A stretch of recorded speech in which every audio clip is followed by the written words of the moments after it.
My name is Tanja Romankiewicz. I'm an early career researcher at the Edinburgh University, and my involvement with the site at Birnie goes back quite a few years. I joined as an excavator and then became a trench supervisor, and I've been speaking yesterday at the conference about the houses, because this is really what interests me most about the site at Birnie. I'm researching Iron Age architecture, and so my favourite objects here in the museum have obviously got something to do with the houses as well. There are a couple of finds from the site that were found in the house that I was excavating. So the objects I'm interested in are, for example, the ones at the back.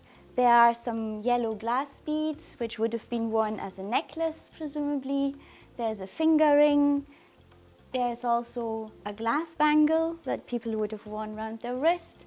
There's a black bead made out of cannel coal, which is not local to here, but these are all little fragments that were found inside the house. And it's interesting that many of them are broken. So they tell us something about the people who were living in the house, but also what they've lost when, for example, a necklace split open and these little beads disappeared, because they would have had earthen floors, perhaps even some bedding material on them. And you can imagine how it's also a little bit dark in the house, how you're trying to find them, but they can't really, and so they get lost. But we then find them 2,000 years later.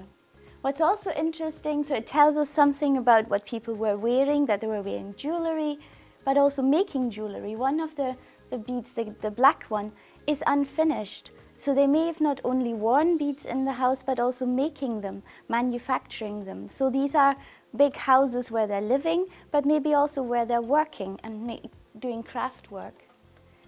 Another object from the roundhouse that I was excavating is that little glass fragment there. And again, it comes from a large bowl. You can see a picture there. And in your mind, you need to create from that tiny sherd the glass bowl that they were holding in their hands, perhaps for special occasions, for feastings. So it's not just the everyday that's happening in the house or the manufacturing, but also maybe a big banquet. You can imagine people coming together and having a feast. And this is really what's special about the houses at Birnie as well. They're not small buildings, little huts or so. They are large structures. The house that I was excavating was about 17 meters in diameter. You can easily fit 20, 30 people in there, very easily. And so we can imagine a family living there, an extended family, but also things happening like feasts. But it's like with those little fragments which we need to put together to necklaces or to glass bowls, so it is with the architecture as well. Here's a picture of the remains of the houses, just little blobs that show up in the crop with differential growth.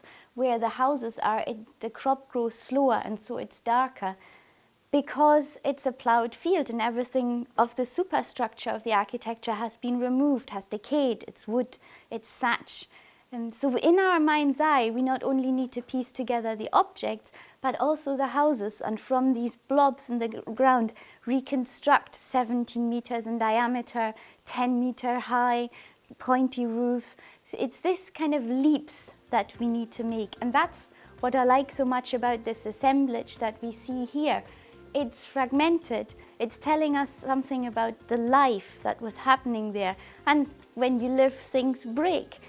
But by piecing it together, we're getting another picture of the story, and that's what we need to do in our mind's eye.